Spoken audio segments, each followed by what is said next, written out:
Hey Don, superhero helping people have better days. Is a Mother's Day a difficult day for you? If so, this video is for you. It's also good if Father's Day is difficult for you or really anything that has to do with the parent-child relationship. These are some good tips for those situations. Uh, this video is for the child that struggles with the mom and the mom that struggles with the child. I'm nestled right there in the middle, and I've had to accept, move past some hard truths and about how I feel and about how society perceives those relationships should go, and not being able to do that way. Examples are people who don't like their mom, either as a mom or as a person, people who were abandoned by their mom, people who were disliked or mistreated by their mom or still are, uh, moms who have experienced parental alienation, where a child is kept from you and no matter what you've tried, you can't fix that. Moms with kids who don't like them, it happens. Kids don't like the mom.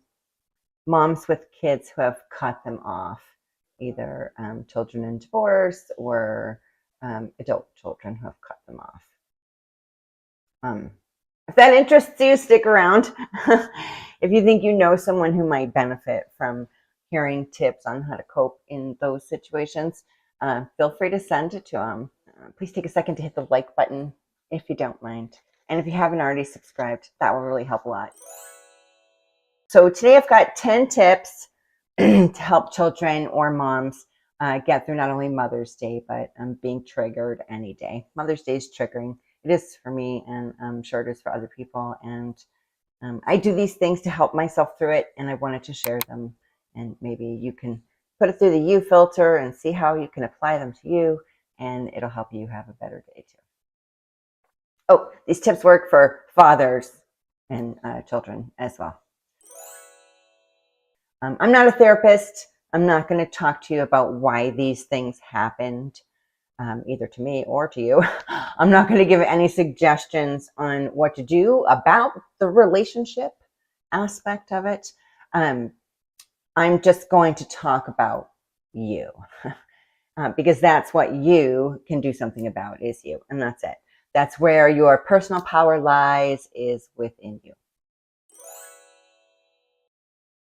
So if you watch any of my content, you know that narcolepsy is a thing for me, and irrational situations are one of my narcolepsy triggers.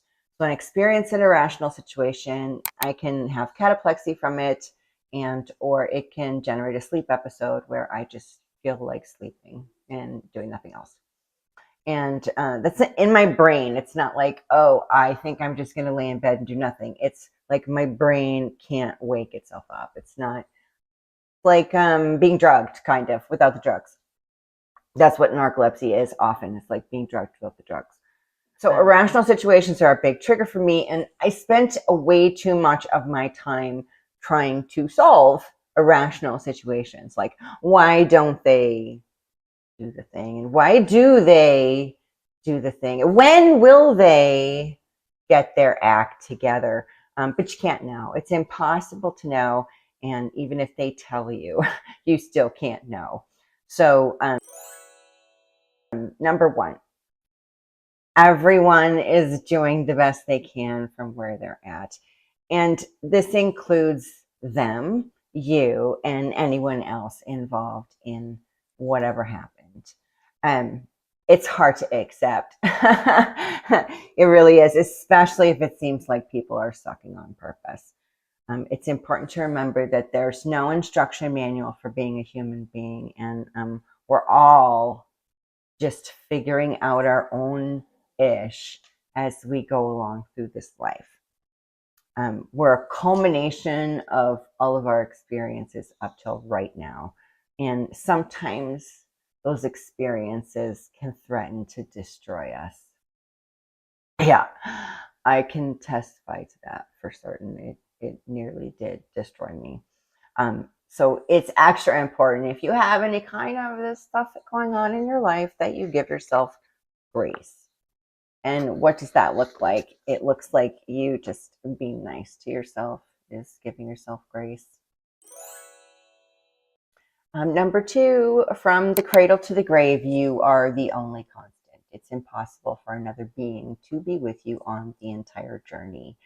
And accepting that and reflecting on it, looking at all the people who have come and gone in my life, people who I never thought would go, went, to people who I never expected showed up.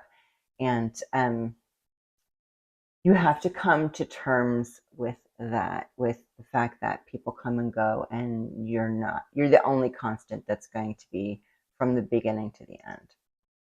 And it's easy to do with somebody that you don't care about, harder to do with someone you don't care about. And it requires superpowers for someone that you love beyond words. It really does. You got to dig deep for this one, because you have to keep going, right? This is your story, your life. So try tools like these to help you find your way. Number 3, grief is love with nowhere to go. I read that in a meme, and it really immediately became a tool in my toolbox. And when I got my love stuck, I want to give that love, and that person either doesn't want to have it or rejects it or what have you, or they can't be found to give it to them. Whatever it is that wells up inside of you, and it becomes grief. And one thing I found that helps me is taking that expression of love and just sharing it with someone who's stuck around, someone who's still there, someone that you love, that you have feelings for.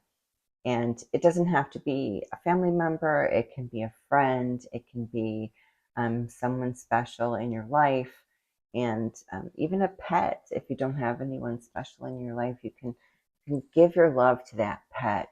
The important thing is that you don't let it bottleneck inside of you, that you let it flow out of you somehow. Even if you just sing love songs and just get it out. They're not stuck. I'm personally full of love. I give it away like all day, every day on social media and in my life in general.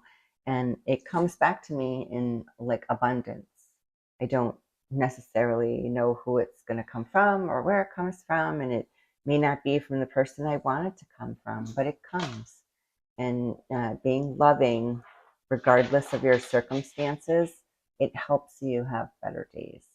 It does. Good for you inside of you. Let's see. Number 4. There's no do-over. You don't get a second chance. There's no extra man at 100,000 points. This is it. This is the only life you're going to get. It's a one-time ticket as a human being. And you don't know when your time is going to be up. So you can't unring a bell, right? You can't go back and change it. It's only forward progress, and you don't get to do it over. So focus on now, what you can do now, and going forward from now. Number 5, feel your feels, but keep your feet out of the fire. If we're on board with the notion that everyone's doing the best they can, including you, right? So there's no benefit in shaming or berating or being mad at yourself for what happened or what's happening or what will happen. That's where grace comes in. You can't, if you use the analogy that someone opened the hood of an automobile and told you to fix it, it's essentially the same thing, unless you're a mechanic, of course, or you have some exposure to that. You wouldn't have any idea where to begin and what to do, and anything that you try to do could be potentially damaging, etc. Life is just like that. Like all you can do is do what you think is the best and hope for the best. Um, Letting go of the past isn't like dropping off your dirty laundry, one and done. It's ongoing letting go of the past. It comes back like indigestion. You consume something that puts you back in that headspace where it happened. Maybe someone says something, or you remember something, or you see something that triggers you, and that familiar gnawing agony comes back inside of you. And at that point, you need to kind of treat it like indigestion, and you need to not do things that are going to make it worse. And you need to soothe yourself however you can, in any way that you can, because getting through it should be the most important thing. Those aren't feels that you want to sit in. It doesn't do anyone any benefit for you to sit in those hard, where your stomach is bad feelings. Get through it. Nurture yourself through it. Everyone has things that comfort them. The problem is that when we get into those feels, it's hard to remember that we have things that comfort us. So realizing that you can comfort yourself and have your own back is important. Have your own back. Number 6, mom yourself, right?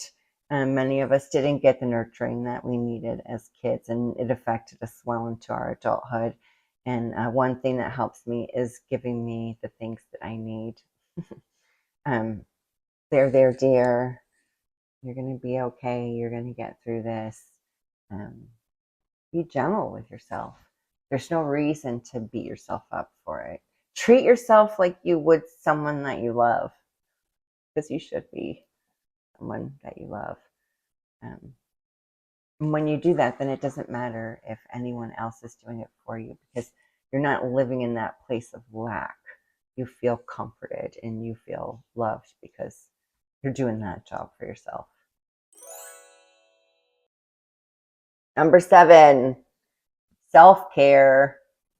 A lot of people think self-care is selfish, but self-care is just taking care of yourself. Really all it is. It's not a spa day, although those are nice. It's looking out for yourself mentally, emotionally, and physically. No one has the power to make you feel better. They might come along and do some cool things and provide a little bit of comfort, but it's you who decides to feel better. It's you who allows yourself to feel better. They just helped. So if there's no one around to help, you can accomplish the task completely by yourself with the right tools that you can create for yourself. That's why it's called self-care. You have to do it for yourself. All right. Number 8, turn the page.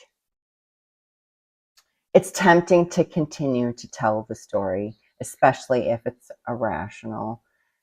Whether we're updating people on what happened since we last saw them, seeing old friends who don't know what happened yet, or meeting someone new and feeling the need to catch them up on our story.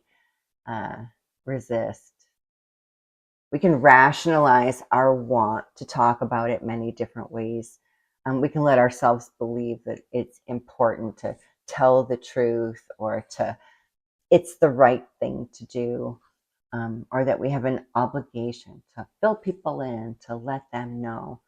But just like the past comes back as indigestion, talking about it all the time can be like drinking straight stomach acid. It doesn't help you or the person you're talking to. Unless, of course, they're a therapist. I don't want anyone to misconstrue this video as meaning don't talk to a qualified person who can help you through trauma. Maybe you even have those special times or moments or people that you have a private venting session with. When I'm saying don't talk about it, I'm talking about going to a Mother's Day party and people are asking you questions. It makes things harder for you. That if you want to have a better day, letting go of your story is a big part of that. You're fielding statements like, they'll come back, one day they'll figure it out. And those kind of statements, they don't help, like, at all. Instead of letting their statements take you on a roller coaster ride, just change the subject. It's not the time or place to be thinking about this. It's when you're stuck in hard feelings. That's like salting a wound. Think about it tomorrow. If you want to think about it tomorrow. Today's not the day for that. Glossing things over in false hope don't help either. You really have no idea what's going to happen. And just like you wouldn't stand there with a pin poking yourself, intentionally hurting yourself physically because someone else is expecting an update. Don't do it verbally either, because you feel it. You feel it. If you don't feel it, if it doesn't bother you, you wouldn't be watching this video. So try. It was hard for me to give up my story. It was hard for me to stop telling it. And even if you go back in some of my older videos, you'll see I don't tell my story the same way as I did 8 years ago when I started this. So there's a real benefit to not talking about stuff. Number 9, feelings can be fleeting and feelings can be a lie. Especially if you've had a traumatic past, which if you have parent-child issues and you're watching this video, you probably have had a traumatic past, especially if you have a negative soundtrack like Mike Tyson going to town on you in your head. Imagine for a minute that you cut your arm and you got some butterfly tape holding it together, but it's an open wound. And you go about your day and you forget that you have this wound on your arm. And then, you bump into something or you move your arm a certain way and you feel it. And then you look at it and seeing it makes it hurt even more. And then you got to sit there and you got to wait for the throbbing to stop because all of your attention has gone onto this wound. And that's what talking about it is like. You're putting your attention on whatever it was that jacked you up in the first place. And if you just sit tight and let the throbbing stop, it'll help you get through it easier. Letting yourself forget emotional pain is no different than letting yourself forget you have a cut on your arm. You're not going to intentionally sit in that feel because it's painful. And it's the same thing with an emotional wound that you can't do anything about, especially if it's in the past. Number 10, remembering that happy matters. It doesn't matter what's happening around us. I'm sure you've heard the phrase happiness is an inside job. When your mom doesn't love you the way that you want them to, happiness seems wrong, right? Doesn't it? Like, how can you be happy when your child doesn't like you, or when your mom doesn't like you, and or doesn't have that kind of relationship with you that you want to have? You look around. Happiness is for those people who have that kind of relationship. It's not for you. But that's not true. You can still find things to be happy about, even dealing with incredibly painful things in your life. We're each here to live our own lives. So I remind myself that happy matters. For 41 years, I let myself convince myself that my relationship issues and my health issues and my financial issues were keeping me from being happy. But the truth is, it was me the whole time. I was gatekeeping myself from my happiness. And you maybe are doing that too. I don't know who you are, but you can ask yourself that question and look for little bits of happy, little niblets of happy that you can find along the way, because they matter. This whole being a human being experience. You're supposed to enjoy it, at least some of it. So Happy Matters helps you do that. Hopefully some of these 10 tools resonated for you if Mother's Day or Father's Day or some other kind of day like that is difficult for you. When you find yourself triggered, try them. They're listed down below in short form if you want to copy them down or whatever. You can also download the transcript, I guess, and print it out if you wanted the reminder. If you want one-on-one guidance navigating through your own personal journey, moving forward from something like that, I have coaching information on my website at dawnsuper.com. I want to give mad thanks to anyone who's still listening at this point. That's a helpful thing for me too, that you're still listening.